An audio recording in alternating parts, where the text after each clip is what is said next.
Morning, we've got the digger on site, bowling down the garage, and new housemates here.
So we're back on site and the survey has been in the four corners, and just over here we've set up profiles. On the profiles we've shot a nail. So next step here is pile drivers. The boys will be here this week to mark out the piles.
So the guys are just getting a cutting station set up behind us. They're going to spend the morning cutting and bending.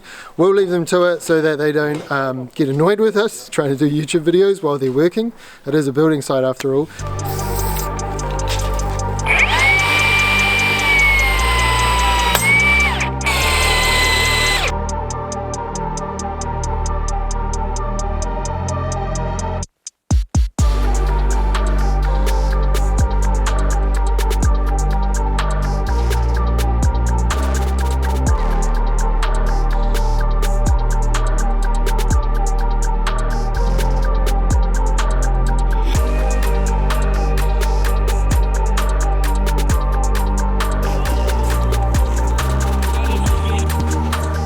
It's Monday afternoon, 4:15, and we've got sand down and boxing up. The guys are going to carry on with the polythene and the pods tomorrow. It is looking awesome, so cool to see the outline of the building.